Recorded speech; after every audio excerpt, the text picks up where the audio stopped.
विशाल हिमालय के दुर्गम क्षेत्र में बसे हिमाचल प्रदेश का किन्नौर जिला, जो कभी किन्नर देश कहलाता था। पौराणिक कथाओं के अनुसार यहां किन्नर कैलाश को भगवान शिव का निवास माना जाता है।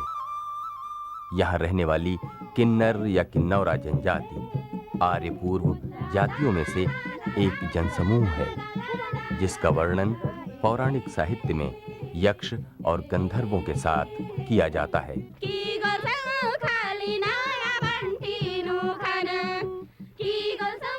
कहा जाता है कि किन्नरियां यहाँ महादेव की त्रिपुरासुर पर विजय के गीत गाया करती थीं।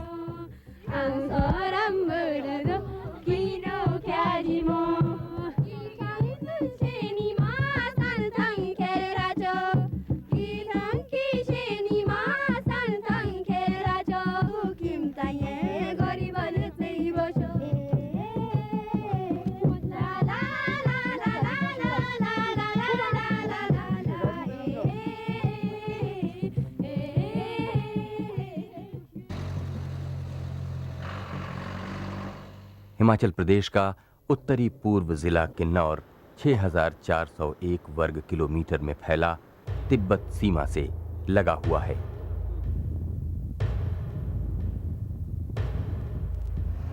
अब यहां इंडो तिब्बत रोड बन जाने से यहां के गांवों तक पहुंचना आसान हो गया है। पहले पहाड़ियों के ऊपर से पैदल रास्ता हुआ करता था। इसी रास्ते से लोग भेड़ों और खच्चरों के जरिए तिब्बत से व्यापार किया करते थे। शायद बौद्ध धर्म किन्नौर के रास्ते ही तिब्बत पहुंचा होगा, तभी यहाँ के गांवों में बौद्ध धर्म का प्रभाव दिखाई देता है। ऊपरी किन्नौर, यहाँ बौद्ध परंपरा का ज्यादा असर दिखता है।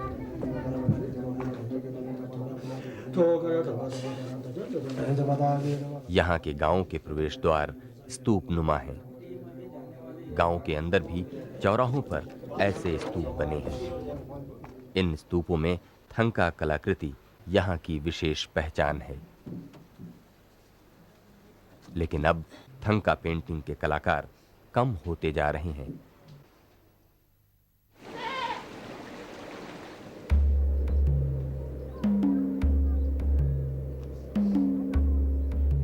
ये सीमा क्षेत्र का नाको गांव है।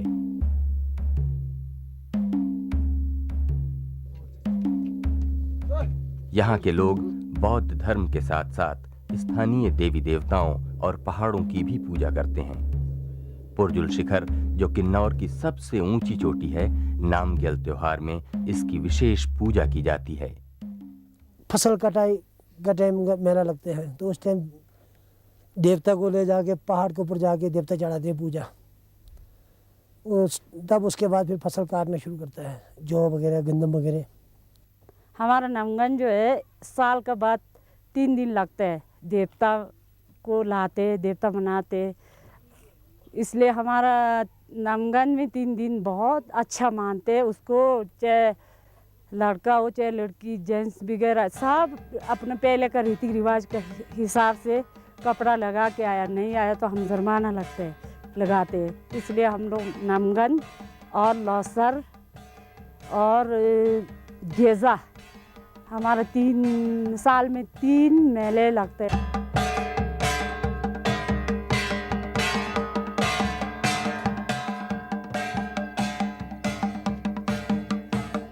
लेकिन निचले किन्नौर में हिंदू देवी देवताओं की पूजा की जाती है।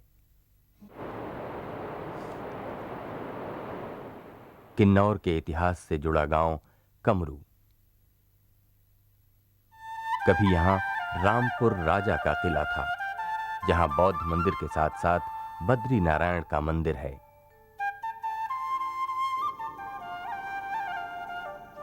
सुंगरा गांव में सुंगरा महेश्वर का भव्य लकड़ी का मंदिर है।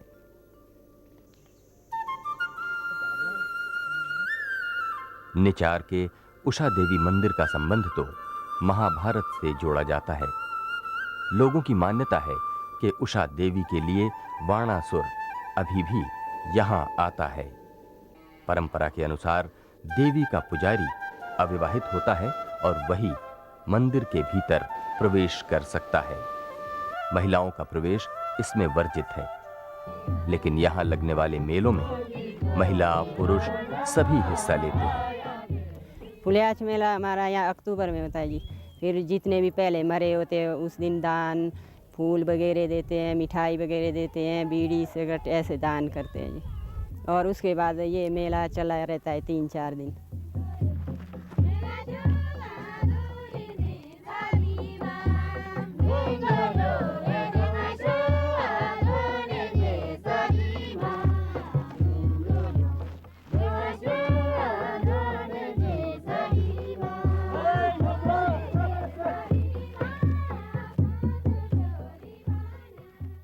कल्पा निचले और ऊपरी किन्नौर का सांस्कृतिक रूप से मिलन स्थल है।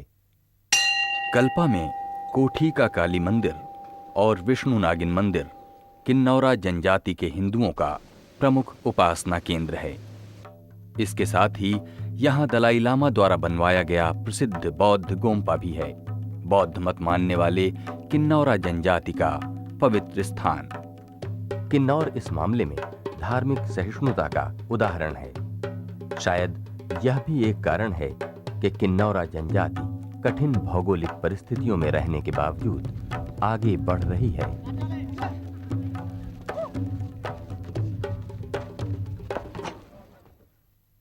वो 1960 में अस्तित्व में आने के बाद किन्नौर ज़िला में काफ़ी विकास हुआ है, काफ़ी प्रगति हुई है।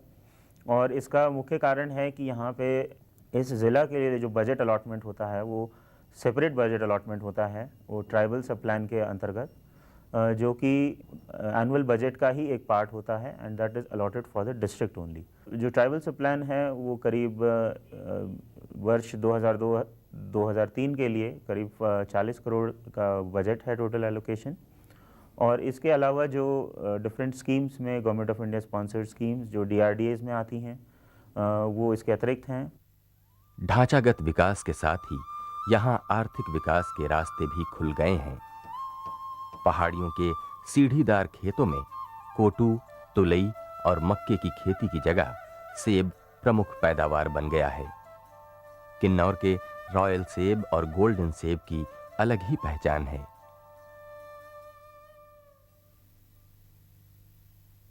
जो फास्ट चेंजेस है ये आए हैं 90 के बाद।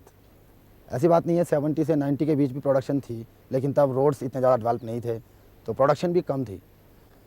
लेकिन जब से गांव में रोड पहुंच गया है 75-76 के आसपास, तो तब से चेंजेस जो आगे एकदम से डेवलप हो गई है।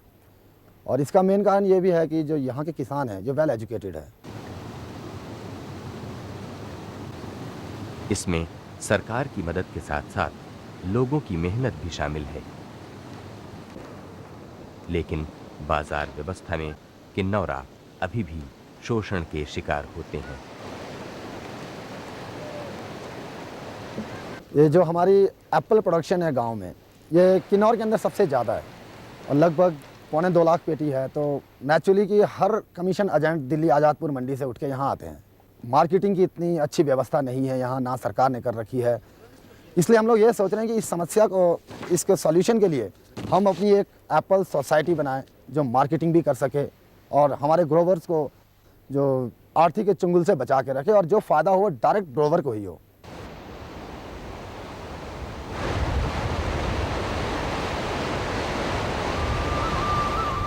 सेब की पैदावार से अब किन्नौर के गांवों का चेहरा ही बदल गया है। ये सांगला घाटी का बटसेरी गांव है।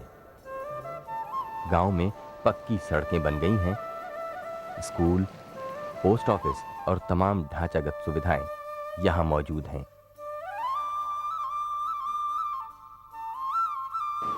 पंचायत समिति द्वारा यहां सौर ऊर्जा से जुड़ा स्नान घर बनाया गया है।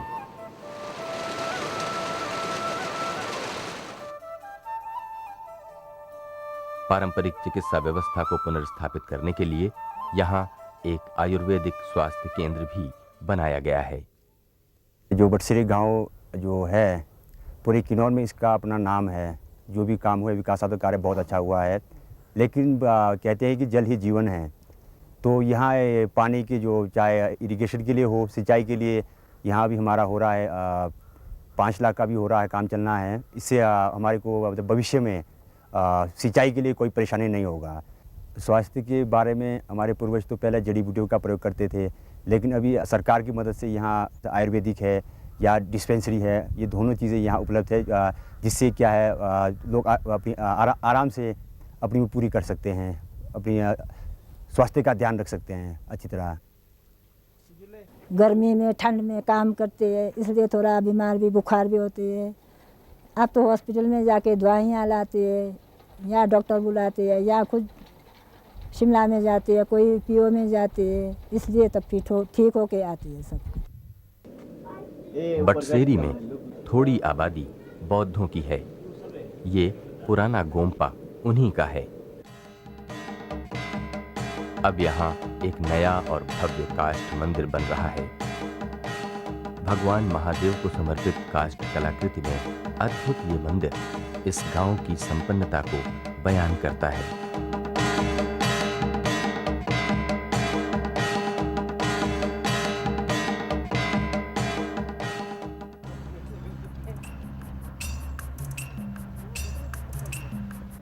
किन्नौर में सूखे फलों की पैदावार भी यहाँ की अर्थव्यवस्था को मजबूत बनाती है। घाटी में सेब के बगीचों के साथ साथ न्योजा के पेड़ बहुतायत में हैं। लोग सर्दियां आने के पहले खाली समय में इसके बीज निकालते हैं।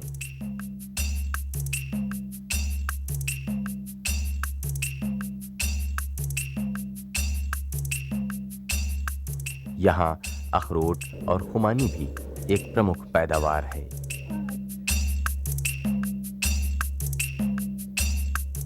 सेब होता है, बादाम, खुरमानी, यही है बस मेन मतलब कमाई जो है यहाँ का। 1-1.5 सालों से कम यहाँ पर नॉन सीजनल वेजिटेबल्स की प्रोडक्शन भी बहुत ज़्यादा हो रही है। इसमें भी अब काफ़ी हमारी इकोनॉमी बेस्ड हो गई।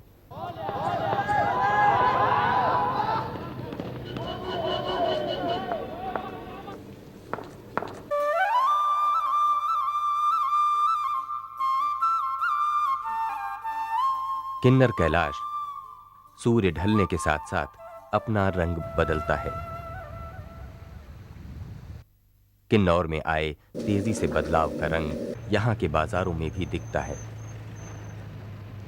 जिला मुख्यालय रिकांगपिओ में देर रात तक लोगों की चहल पहल बनी रहती है।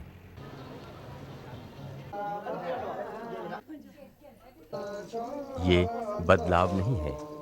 किन्नरियों को आभूषण हमेशा से अच्छे लगते हैं और यहाँ तो विवाह का अवसर है। ऊपरी किन्नौर में शादी विवाह के रीति रिवाज थोड़े अलग होते हैं। इसमें लामाओं की विशेष भूमिका होती है। लड़का को कुछ नहीं देता है, लड़की को तो देता है। कोई कपड़ा कुपड़ा 5 कपड़े देता है, कोई पजामा 10, टोपी 10, ये पटू 10, सब डोरी 10 ऐसा देता है। किन्नौरा जनजाति में पहले पोलेंड्री अर्थात बहुपति प्रथा प्रचलित थी। लड़की को जबरन भगाकर भी शादियों का रिवाज रहा, लेकिन समय के साथ साथ अब ये प्रथा समाप्त हो रही है। हमारे पहले जो शादी होती थी कॉमन मैरिज में होती थी, अब ऐसा कहीं नहीं है। अभी वो ज़बरदस्ती नहीं है कि जो कि महिला से उठा के ले जाए, वो अब बिल्कुल नहीं है। हमारे यहाँ अपना चॉइस की शादी होती है। हमारे यहाँ तो शादी और लड़की को देना पड़ता है जी, सब कुछ सोना चांदी बहुत ज़्यादा देना पड़ता है। फिर ये घंटी भी है ना, शादी में ले जाना पड़ता है। गांव में शादी होगा ना 4, 6, 7 बोतल जरूर ले जाना पड़ता है।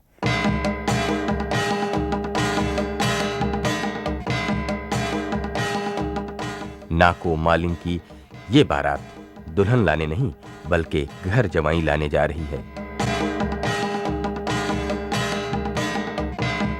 जिसका पास लड़का नहीं है ना, वो घर जो लेते हैं।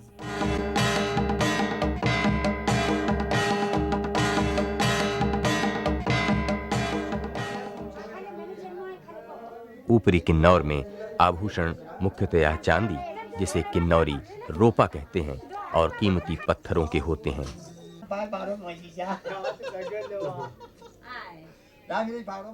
आपू से ऊपर पहनता है जी, नीचे लोअर किन्नौर में थोड़ा कम पहनता है। हाँ, सुना जाते पहनता है जी वहाँ। भौगोलिक स्थिति और जलवायु के अनुरूप ऊपरी किन्नौर की जिंदगी भी थोड़ी भिन्न है। रास्ते टूटने के कारण कई बार जिंदगी थम सी जाती है। ये रास्ता टूटने से बहुत ज़्यादा नुकसान होता है। हम लोगों को चलने के लिए सबसे पहले दिक्कत चलने के लिए है, क्योंकि हर कहीं नीचे 3-4 किलोमीटर नीचे से जाना पड़ता है। फिर नंबर 2, फिर कैरेज राशन नहीं मिलता है, दूसरा रास्ता से लाना पड़ता है तो बहुत महंगा पड़ता है।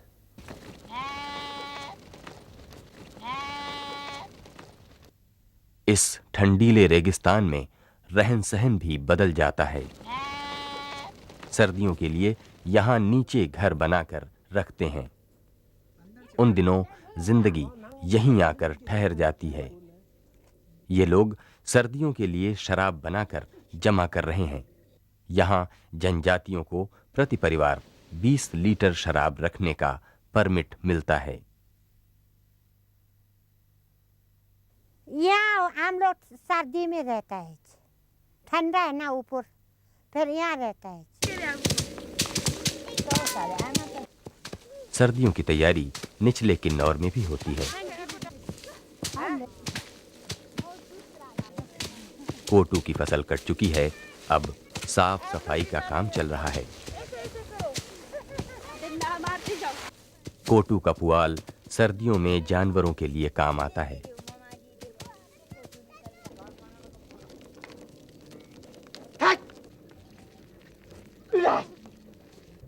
वैसे यहाँ जानवरों के लिए घास रखने का ऐसा भी इंतजाम होता है। इस तरह बर्फ गिरने से घास खराब नहीं होती। किन्नौर के घर भी भौगोलिक स्थिति और जलवायु के अनुरूप हैं। निचले किन्नौर में घर बनाने के लिए लकड़ी का ज्यादा प्रयोग होता है। छत भी स्लेट पत्थरों की बनाई जाती है। ऊपरी किन्नौर में पत्थरों की ही दीवार और पत्थर से ही छत बनाई जाती है।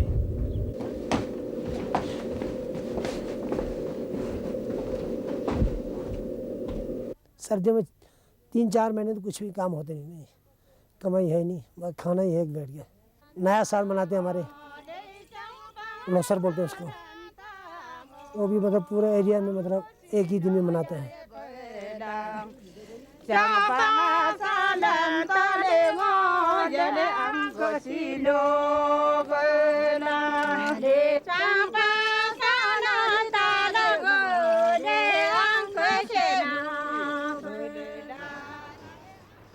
लोअर किन्नौर का एरिया है, उसमें वर्षा होती है, उसमें बारिश होती है, पर वो भी धीरे धीरे जैसे जैसे आप ऊपर जाएंगे वर्षा जो है वो कम होती जाती है। और जो अपर एरिया है, जो पू वाला एरिया है, एक वो कोल्ड डेजर्ट है और उसमें वर्षा बिल्कुल नहीं होती है, क्योंकि यहाँ पे वर्किंग सीज़न बहुत लिमिटेड है। लगभग साल में सिर्फ 6-7 महीने ही यहाँ पे काम हो पाता है, स्पेशली जो सिविल वर्क्स हैं। यहाँ पे एक बॉर्डर एरिया डेवलपमेंट प्रोग्राम भी चला है, जो कि किन्नौर ज़िला के 2 ब्लॉक्स में चला हुआ है, कल्पा और पू ब्लॉक्स में। साल का आपका ये 5-6 महीना ये बंद ही रहता है, इसमें तो कुछ हो ही नहीं सकता है, ना खेती हो सकता है इसमें, ना दूसरे डेवलपमेंट के काम हो सकते हैं, क्योंकि ठंड बहुत पड़ती है नहीं यहाँ। ज़मीन वैसे यहाँ काफ़ी अच्छा है, उपजाऊ ज़मीन है, और सरकार की ओर से भी जिनको नहीं है उनको नोतोड़ दिया जाता है। नोतोड़ का प्रावधान है हमारे यहाँ, इसमें रेवेन्यू डिपार्टमेंट से, तो उनको नोतोड़ मिल जाता है 20 बीघा तक। विभिन्न विकास योजनाओं से अब ऊपरी किन्नौर के इस ठंडे रेगिस्तान का नजारा बदल रहा है। यंगथंग और लियो की इन पहाड़ियों में अब सेब के बगीचे लगने लगे हैं। मुरंग, स्पीलो, डुबलिंग और पूह के आसपास के गांवों में सेब के बगीचे पहले से ही विकसित हैं। पहले तो हमारा बहुत कम था जी सेब, अब बहुत ही ज़्यादा है। लोग नलकों से पानी लगाते हैं, अब तो फिर सिंचाई आ रहा है, हमारा कूल आ रहा है, उससे हम पानी लगाएंगे, अब तो ज़्यादा ही आएगा। वैसे पहले से ज़्यादा अब सेब आ रहा है। डुबलिंग की एक कलाकृति भी काफी मशहूर है। लकड़ी पर मेटल की बारीक कलाकृति और उस पर रंग बिरंगे चमकदार पत्थरों का समावेश। यहाँ के स्वर्गीय राम भगत सिंह उर्फ छेवांग ग्यामजो ने इस कलाकृति को एक मुकाम दिया, जो अब शिमला में हिमाचल एम्पोरियम के साथ साथ विदेशों में भी पहचान बना चुकी है।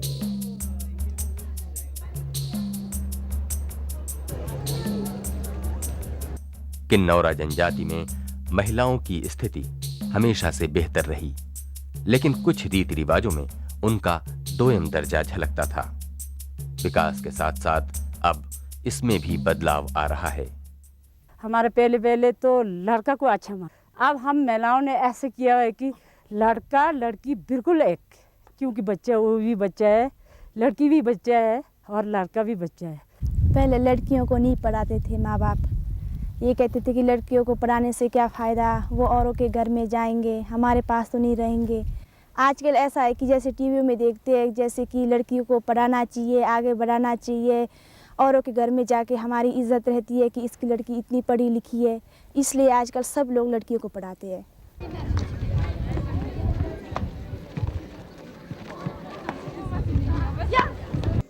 लड़कों के साथ साथ अब लड़कियां भी आगे बढ़ रही हैं, चाहे वो पढ़ाई लिखाई हो या खेलकूद या फिर राजनीति। पंचायतों में महिला भागीदारी सुनिश्चित करने से आज स्थितियां बदल गई हैं।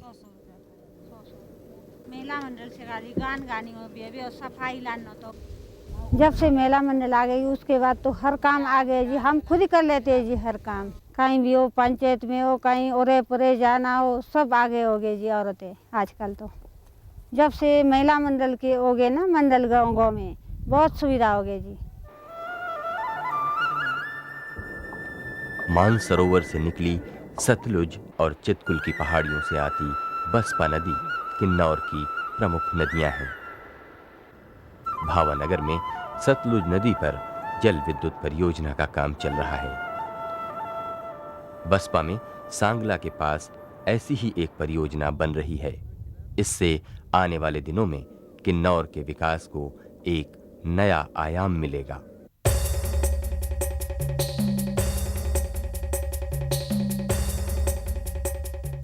किन्नौर की किन्नौरा जनजाति प्रकृति की विकट और विषम परिस्थितियों के बावजूद अपनी विशिष्ट संस्कृति और समृद्ध परंपरा के साथ साथ आर्थिक क्षेत्र में भी आगे बढ़ रही है।